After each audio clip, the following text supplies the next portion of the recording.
Olá, meus amores, sejam bem-vindos a mais um Pílulas do Despertar. Eu estou Tati Pinheiro e serei a sua guia nessa jornada do autoconhecimento.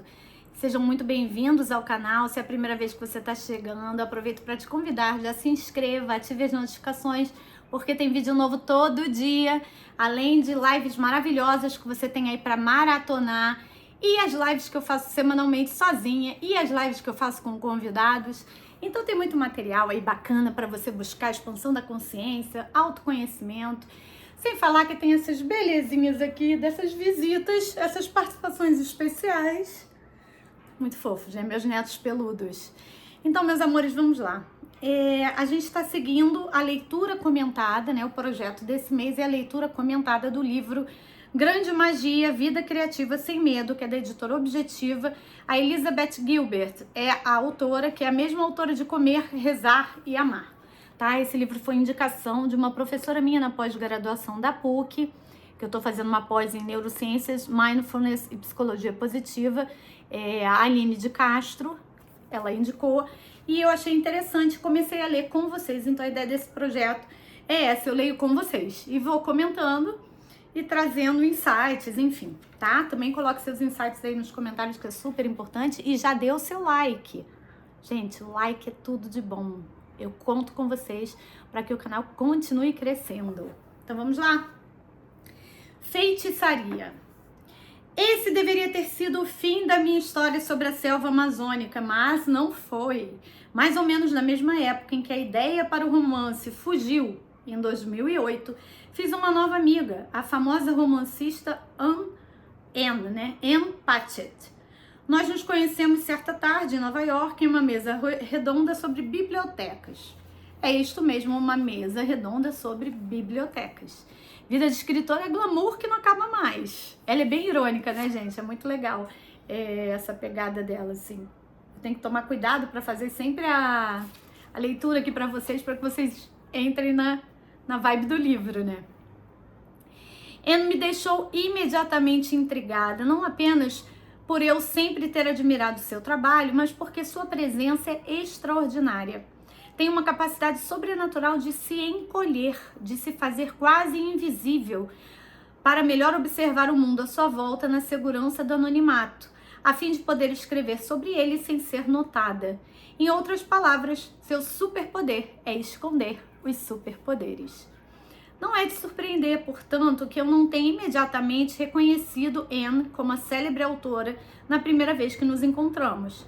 Ela parecia tão despretensiosa, minúscula e jovem que achei que fosse a assistente de alguém. Talvez até assistente da assistente de alguém. Quando finalmente me dei conta de quem era, pensei, meu Deus, ela é tão simples. Mas estava enganada. Uma hora depois, Patchett subiu à tribuna e deu uma das palestras mais poderosas e fascinantes que eu já ouvi. Abalou a sala e me abalou também. Foi então que percebi que aquela mulher era, na verdade, bem alta, e forte, e linda, e passional, e brilhante. Era como se ela tivesse tirado sua capa de invisibilidade e uma deusa tivesse surgido. Fiquei maravilhada, nunca tinha visto ninguém se transformar daquele jeito de um momento para o outro. E como não tenho noção de limites, corri até ela após o evento e agarrei pelo braço, ansiosa para pegar aquela criatura incrível antes que se tornasse invisível novamente. Anne, eu disse, sei que acabamos de nos conhecer, mas preciso dizer, você é extraordinária e eu te amo. Bem ao contrário de mim, Anne Patchett tem noção de limites. Olhou para mim meio desconfiada, como seria de imaginar. Parecia estar decidindo algo a respeito de mim e por um instante fiquei sem saber o que esperar.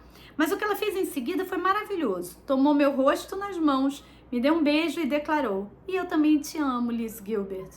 Naquele instante nasceu uma amizade. Cara, essa questão do sem noção, eu sou muito sem noção, né? Sou total, assim, meus amigos próximos sabem disso. Eu já tive chefe que me falou isso. Que eu sou sem filtro, na verdade eu ouço mais que eu sou sem filtro do que sem noção. Eu confesso que em alguns momentos, eu hoje em dia, eu tento me tomar um pouco de cuidado com isso, porque afinal de contas eu vou fazer 50 anos, né, gente? Mas eu sinto que é parte da minha personalidade, sabe? Tudo que tem frente tem costas. Eu tenho uma espontaneidade e um carisma que são, de certa forma, um pouco infantis e que são muito legais, né? Me aproximam das pessoas, deixam as pessoas à vontade para conversar comigo, as pessoas confiam em mim. O outro lado dessa moeda é que eu sou uma pessoa sem noção. Então, posso falar o que não devo em alguns momentos, posso agir de forma impulsiva em outros, né? Eu teria feito a mesma coisa que ela. Eu teria feito... Só que, assim, tem uma coisa interessante. Ela também é casada com um brasileiro, né? Então, quem nasceu primeiro, o ovo ou a galinha, né? Ou ela é casada com um brasileiro porque ela já tem essa pegada mais espontânea e tal, ou ela ficou assim por ser casada com um brasileiro. Porque, realmente, nos Estados Unidos, um movimento desse, a pessoa... Se você encostar na pessoa, ela já... né? Tipo assim, é diferente. Aqui no Brasil, você já chega botando a mão, pegando, dando beijo. Lá não é assim não, na Europa ainda é pior, né? E na Ásia é pior ainda. O que foi, neném? O que você quer? Vamos lá, vamos dar continuidade. Os termos dessa amizade, nesse caso agora ela tá falando de uma amizade real, né? Os termos dessa amizade, contudo, viriam a ser um tanto incomuns. Anne e eu não moramos na mesma região. Eu estou em New Jersey, ela no Tennessee. Então não era mesmo como se pudéssemos nos encontrar uma vez por semana para almoçar. Além disso, nenhuma de nós é muito fã de falar pelo telefone. E as redes sociais não eram o melhor lugar para cultivar aquele relacionamento. Decidimos, então, nos conhecer melhor por meio da arte quase esquecida da epistolografia. Em uma tradição que continua até hoje, Anne e eu começamos a escrever longas cartas uma a outra todo mês. Cartas de verdade, em papel de verdade, com envelope, selos e tudo mais. É uma maneira bastante antiquada de se manter uma amizade, mas somos ambas pessoas bastante antiquadas. Escrevemos sobre nossos casamentos, nossas famílias, amizades e frustrações, mas acima de tudo escrevemos sobre escrever. E foi assim que no outono de 2008, Anne mencionou ao acaso em uma das suas cartas que havia começado a trabalhar em um romance sobre a floresta amazônica. Meu Deus do céu. Chocada. Gente, vocês perceberam, né? Pra onde que aquela ideia foi? Que loucura. Agora, ver que essa história tinha a ver realmente com a Elizabeth Gilbert, né? Porque, de certa forma, voltou pra ela. Chocada. Por razões óbvias, aquilo chamou minha atenção. Escrevi de volta e perguntei sobre o que, mais especificamente, tratava o romance. Expliquei que também tinha começado a trabalhar em um romance sobre a floresta amazônica, mas que o meu me havia escapado porque o negligenciei. Algo que eu sabia que ela entenderia. Em sua carta seguinte, Anne respondeu que ainda era cedo demais para saber exatamente sobre o que seria o romance. Era um projeto bem recente, a história estava apenas começando a tomar forma. Ela me manteria informada conforme fosse evoluindo. Em fevereiro, no ano seguinte, Anne e eu nos encontramos pessoalmente pela segunda vez na vida. Nós nos apresentaríamos em um evento em Portland, Oregon. Na manhã da apresentação, tomamos café da manhã juntas no hotel. Ela me contou que estava empenhada na produção do novo livro e já havia escrito mais de 100 páginas. Eu acho sensacional que mesmo a Elizabeth Gilbert sendo sem noção, como ela falou, ela respeitou esse tempo, né? Eu não sei se eu, pela minha ansiedade, se eu teria respeitado. O que eu quero dizer pra vocês? No que a outra falou que estava trabalhando num romance, eu já ia dizer, nossa, o meu era sobre isso, sobre aquilo outro, vamos escrever junto, vamos, entendeu? Eu ia de novo atropelar esse processo, né? Então ela negligenciou no momento, se fosse eu, provavelmente estaria atropelando agora. Ela não, ela respeitou. Ela colocou, né? Ela soltou pro universo. Ei, eu tinha uma história sobre isso daí, eu sei que eu negligenciei, né? Mas, ó, tô aqui eu, né? E deixou rolar no tempo da Anne, que era a nova dona, muito entre aspas, dessa ideia, né? Bem interessante. Eu não teria agido assim, não. Porque talvez agora, né? Eu haja, porque agora já o insight foi feito, o download foi feito. Vamos lá. Ela me contou que estava empenhada na produção do novo livro, já havia escrito mais de 100 páginas. Certo, eu disse, agora você tem que me contar do que trata seu romance amazônico, estou louca para saber. Você primeiro, respondeu Anne, já que seu livro veio antes. Conte sobre o que era o seu romance amazônico, o que te escapou. Tentei resumir meu ex-romance da maneira mais concisa possível. Era a história, expliquei, de uma solteirona de meia idade de Minnesota, que há muitos anos nutre uma paixão secreta pelo chefe casado. Ele se envolve em um negócio arriscado na selva amazônica. Quando uma enorme quantidade de dinheiro e uma pessoa desaparecem, minha protagonista é enviada até lá para resolver a situação e sua vida tranquila vira um completo caos, mas é também uma história de amor. Anne ficou me encarando do outro lado da mesa por um bom tempo. Antes de continuar, preciso explicar que, sem dúvida, ao contrário de mim, Anne Patchett é uma verdadeira lady com modos refinados. Nada nela é vulgar ou grosseiro, o que contribuiu para me deixar ainda mais chocada quando ela finalmente falou: Você só pode estar de sacanagem com a minha cara. Por quê? Perguntei. Sobre o que é o seu romance? Meu romance, respondeu, é sobre uma solteirona de Minnesota que há muitos anos nutre uma paixão secreta pelo chefe casado. Ele se envolve em um negócio arriscado na selva amazônica. Quando uma enorme quantidade de dinheiro, uma pessoa desaparece, minha protagonista é enviada até lá para resolver a situação e sua vida tranquila vira um completo caos. Mas é também uma história de amor. Que porra é essa? Gente, isso não é uma categoria. Esse não é o enredo de um livro de suspense escandinavo ou de um romance sobre vampiros. É um enredo extremamente específico. Só de colocar a questão da floresta amazônica na década de 1960, só isso daí já é bem específico, né? É um enredo extremamente específico. Você não pode ir a uma livraria e pedir ao vendedor que lhe mostre a seção de livros sobre solteironas de meia-idade de Minnesota, apaixonadas por seus chefes casados, que são enviados à floresta amazônica para encontrar pessoas desaparecidas e salvar projetos fadados ao fracasso. Isso não existe! É verdade que quando passamos aos detalhes mais específicos, vimos que havia algumas diferenças. Meu romance se passava na década de 60, o da Anne nos dias de hoje. Meu livro era sobre a construção de uma estrada, enquanto o dela era sobre a indústria farmacêutica. Mas tirando isso, eram basicamente o mesmo livro. Como seria de esperar, Anne e eu levamos algum tempo para recuperar a compostura após essa revelação. Então, como grávidas ansiosas para lembrar o momento exato da concepção, contamos os meses nos dedos, tentando determinar quando eu tinha perdido a ideia e quando ela havia encontrado. Descobrimos que os dois eventos ocorreram mais ou menos ao mesmo tempo. Na verdade, achamos que a ideia pode ter sido oficialmente transmitida no dia em que nos conhecemos. Aliás, achamos que foi passada com um beijo. É isso, meus amigos, a grande magia. Olha que sensacional. Então, recapitulando.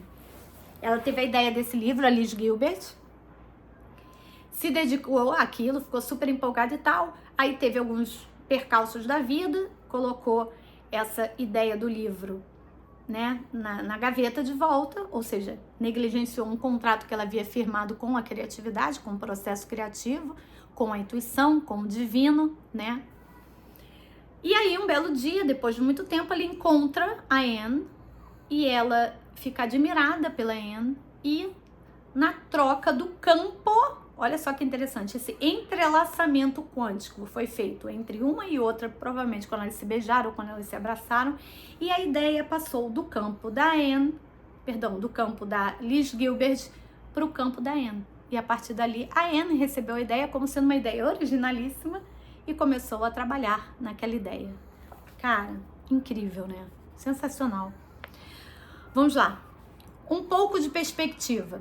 Bem, antes de nos empolgarmos demais, quero fazer uma pausa e pedir que você considere todas as conclusões negativas que eu poderia ter tirado a respeito desse incidente, caso estivesse a fim de arruinar a minha vida. A pior conclusão a que eu poderia ter chegado, e também a mais destrutiva, seria de que Anne Patchett havia roubado a minha ideia. Isso teria sido absurdo, claro, pois Anne nunca sequer ouvira falar da minha ideia, e além disso, é o ser humano mais ético que eu já conheci. No entanto, as pessoas tiram conclusões abomináveis como essa o tempo todo. Convence-se de que foram roubadas, quando na verdade isso não aconteceu. Esse pensamento vem de uma deplorável lealdade à noção de escassez, da crença de que o mundo é um lugar de carência e de que nunca haverá o suficiente de tudo para todos. O lema dessa mentalidade é: alguém roubou o que era para ser meu. Gente, isso é um tapa quântico em mim, assim, ó. Paft, paft, paft, paft. Porque minha avó paterna, ela era, tadinha, mas ela tinha questões mentais também, mas assim, ela era a pessoa da perseguição, né? Então ela achava que tinham perseguido meu pai, que a carreira artística do meu pai não tinha dado certo por causa disso. Depois ela trouxe esse mesmo sonho, né? Essa mesma ilusão, essa mesma... A palavra não tá me vindo, tem um termo dentro da patologia, mas enfim. Ela trouxe, né, pra minha vida e a vida da minha irmã. Então a nossa carreira não tinha dado certo, porque tinham perseguido a gente, porque não sei o quê. E eu cresci acreditando um pouco nisso. A sensação de que é tirado de mim, né? A sensação de que foi roubado de mim, a sensação de que era para ser meu, né? E eu perdi. Quando a gente vibra, né, em qualquer uma dessas possibilidades, a gente está vibrando na escassez. Agora, se a gente sabe que o universo é próspero, que as ideias estão por aí, então, ok, essa ideia eu não dei atenção, alguém deu, foi para ela, ela fez, mas ok, tem outra ideia pairando por aí, que se eu estiver vibrando na prosperidade, pelo processo criativo eu vou receber. Porque eu abro esse canal energético para receber. Agora, se eu ficar vibrando na escassez do que eu perdi, além de eu ficar presa ao passado e não estar vivendo o presente, ou seja, eu não estou deixando fluir, né, essa minha conexão com o divino, além disso, eu fico vibrando na escassez e não na prosperidade. Não estou dizendo pro universo, ok, já foi, beleza, mas vamos lá que eu tô aqui para a próxima. Muito interessante, porque eu vou te falar, isso pra mim é um tapa quântico, Tatiana, download feito. Me fala aí no comentário se foi um download pra você também. Fez sentido pra você? Se eu tivesse decidido assumir essa postura, certamente teria perdido minha querida nova amiga. Também teria me afundado em um estado de ressentimento, inveja e culpa. Olha o poder de destruição desses sentimentos. Ressentimento, inveja e culpa.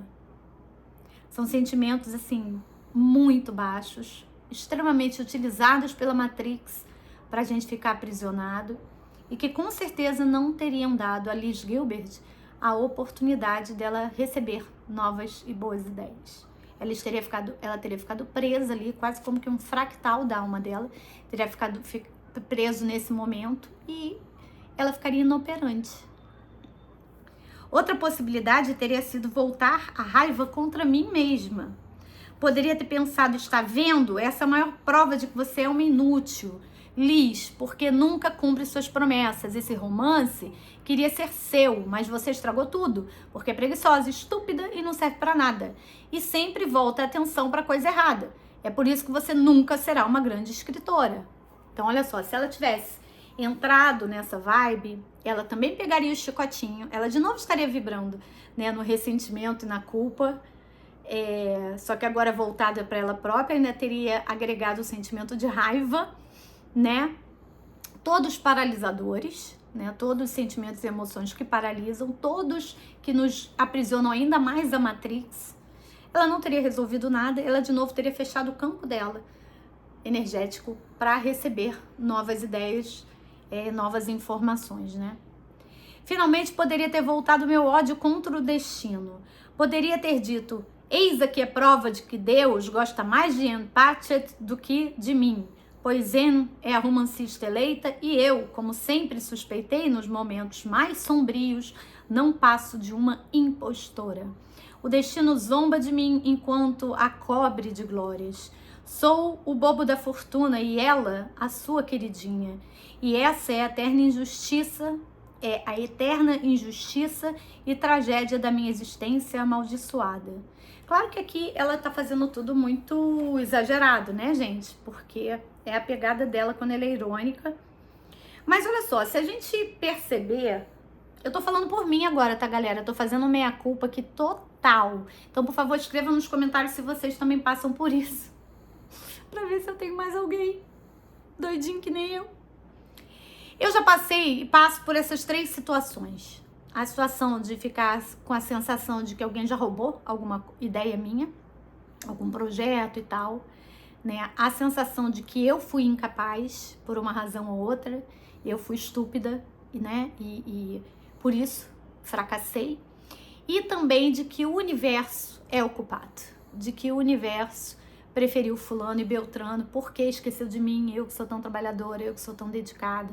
E, gente, eu posso falar pra vocês que eu tenho que ficar orar e vigiar o tempo inteiro para não cair nessa esparrela de me conectar com essas 3 vertentes que são do vitimismo. Porque a verdade é essa, essas 3 vertentes são do vitimismo, né? Porque quando a gente se apropria, vive o sentimento, acolhe o sentimento que veio na hora, porque a gente é humano, a gente escolheu estar humano para ter esses sentimentos da dualidade, da terceira dimensão. Acolhe esse sentimento e bola para frente, não é não? Então, qualquer outra opção para além dessa é do vitimismo, que só nos enfraquece, que só nos tira a autorresponsabilidade e o poder pessoal. Voltando, né? Tudo que a Matrix quer, né? Tudo que a Matrix quer. Finalmente poderia... Ah, não, já foi. Mas não fiz nada dessa bobagem. Em vez disso, optei por ver aquilo como um pequeno milagre. Senti-me grata e surpresa por ter desempenhado um papel, por menor que fosse, nesse estranho desenrolar de eventos. Era o mais próximo que já me sentira da feitiçaria e não estava disposta a desperdiçar aquela experiência incrível me prendendo a mesquinharias.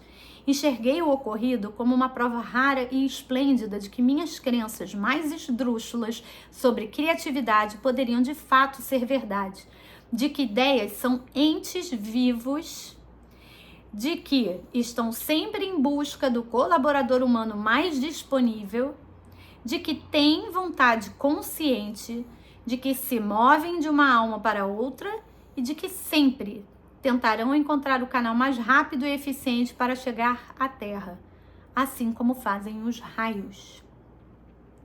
Além disso, estava agora inclinada a acreditar que as ideias são também espirituosas, pois o que ocorreu entre mim e Anne não foi apenas fenomenal, mas também curioso e encantadoramente engraçado. E eu vou fazer um adendo da minha percepção. Eu acho que o destino, a vida, o universo, estavam preparando a Elizabeth Gilbert, né? Porque toda essa experiência dela foi desencadeando nela, né, downloads, insights, uma construção de um raciocínio e a expansão da consciência dela para ela poder chegar depois nesse livro aqui. Certo? Então, precisava desses degraus anteriores para ela ir amadurecendo para poder chegar nesse. Era esse livro que faria diferença na vida das pessoas, né, na vida dela. Na verdade, esse livro, ele sedimentou o sucesso dela, né? Porque ela já tinha o sucesso antes, mas... Então, ela foi sendo preparada para isso. Sensacional, né? Cara, incrível. Bom, vou parando por aqui nesse vídeo de hoje, porque já são 23 minutos. Gratidão pela sua companhia, pela sua parceria. E amanhã eu tô de volta em mais um Pílulas do Despertar. Beijo, beijo.